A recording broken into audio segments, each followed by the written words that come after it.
Hello everyone, I'm Matt McCoy. Thanks for joining us tonight.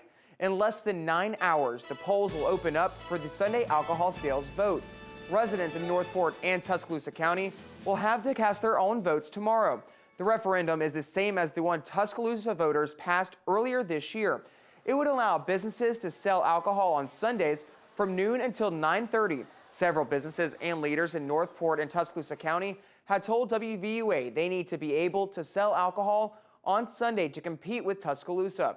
But some officials in Northport and Tuscaloosa counties say they do not support the measure.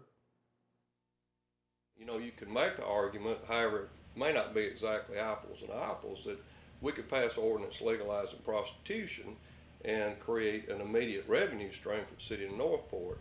However, is that, you know, the type of city that you want to live in?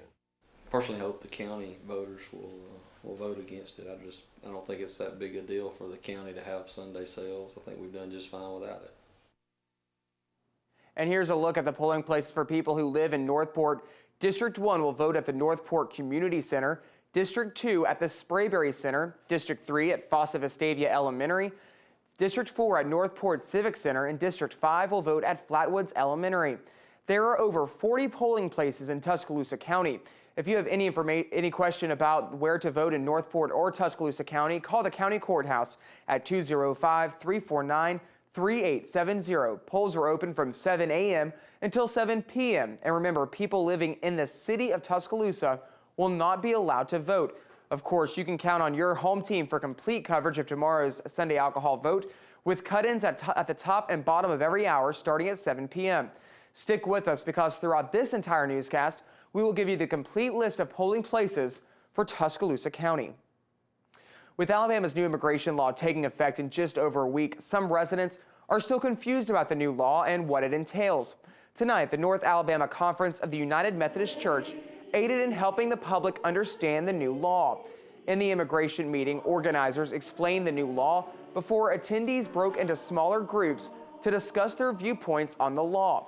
WVUA spoke with one of the ministers who put on tonight's event to find out why meetings like the one tonight are so important.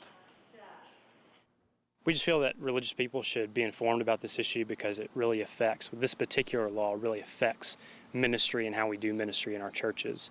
And so we want to have a conversation about that, no matter if you're for it or against it, and talk about these issues and how our faith plays into it.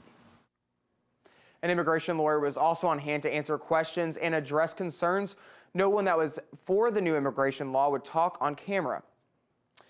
Residents and business leaders from Tuscaloosa met with the city's zoning board to discuss the Tuscaloosa Forward program before the board voted.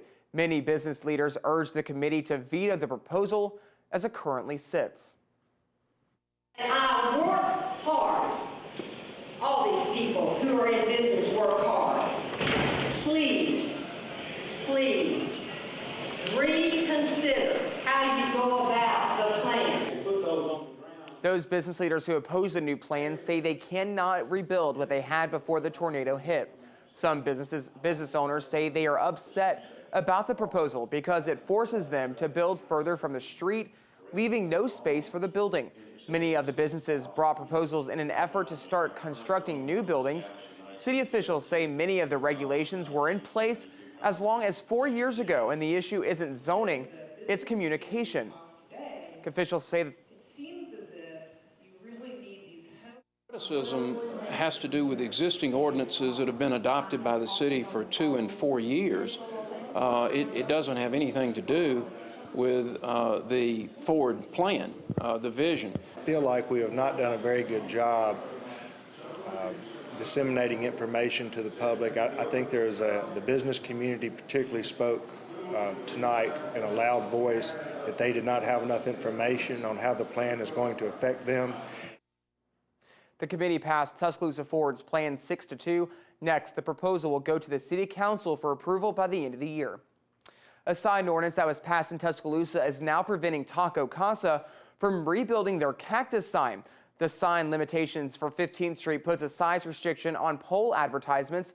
Any new sign must meet the requirements to be built. Tonight, the restaurant argued that their sign was both a monument and an advertisement, and even though they got 3 out of the 5 votes saying they were an exception to the ordinance, they needed 4 out of 5 to actually build their sign. are requirements for pole signs under the sign ordinance, and there are requirements for monument signs. Unfortunately, the biggest cactus in town is a hybrid sign. It's unique, and there aren't requirements for that. And so therefore, because it's a gray area, we had to go before the Zoning Board of Adjustment. Officials with the city of Tuscaloosa say the Taco Casa sign can't be rebuilt because of the sign ordinance that's already in place. Taco Casa can appeal the decision of the zoning board. Some athletes from Michigan traveled all the way to Alabama to help out with the tornado recovery effort. Today, the women's basketball team from Grand Valley State University in Michigan traveled to Alabama to lend a helping hand. Some of the team was out on individual houses helping with repairs. The rest were helping Tuscaloosa school systems by sorting through books donated to the students who were affected by the tornado. The assistant coach says they've helped out with organizations like Habitat for Humanity in their own community, but this year they thought it would be a more important lesson to travel to a different area that might be in greater need than their own.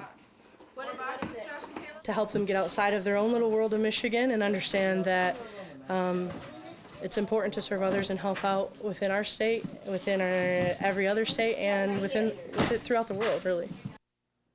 The team got the idea to come down to our community because their chaplain is originally from Alabama.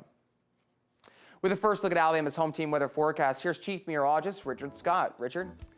Hey, Matt, good Monday night to you. Watching one lone thunderstorm on Home Team Interactive radar tonight, well down to the south, well south of Selma. This storm has produced quite a bit of talk out there with lots of cloud ground lightning. We see the lightning all the way from the city of Tuscaloosa, but this storm is obviously well to the south of town. In fact, over southeast Wilcox County right now, it's south in central Alabama. These storms are moving off towards the south at about 20 miles per hour. No more rain overnight tonight. We'll stay dry. 74 over in Haleyville, 73 Coleman, the warmer spot being Birmingham at 83, 81 in Tuscaloosa, 78 down in Demopolis. How about that bus stop forecast tomorrow morning for school for Tuesday morning? Upper 60s, likely nice sunny conditions around. No chance of rain early in the morning. But what about the rest of the forecast and the latest on the tropics? Home team weather is coming up. On your Home Team Crime Watch, testimony has started in a Bibb County murder trial. The case involves a man accused of gunning down his boss on a construction site. Authorities believe Israel Sid shot and killed 50-year-old Thomas Dwayne Banks in broad daylight. The shooting happened last October at the construction site of the new Bibb County Board of Education building. Centerville police said Sid shot Banks after a heated argument. According to Bibb County District Attorney's Office, 2 eyewitnesses to the shooting took the stand today. The state medical examiner and local law enforcement also took the stand. The jury was also expected to see a video of Sid's statement the day he was arrested. Banks was 50 years old when he was gunned down. He left behind a daughter, a wife, and a grandson. Continuing in your Home Team Crime Watch, a former Alabama educator was arrested and charged with sexual assault of a minor. Authorities say Thomas Plunkett of Joppa, Alabama, was arrested Monday by the Coleman County Sheriff's Office. Plunkett is being extradited to Florida, where he's charged with sexual battery of a victim under 12 years of age. Plunkett is a former principal of Joppa Junior High, Union Grove, and Claysville Junior High School, and former assistant principal of Boaz High School. Plunkett retired in 1998.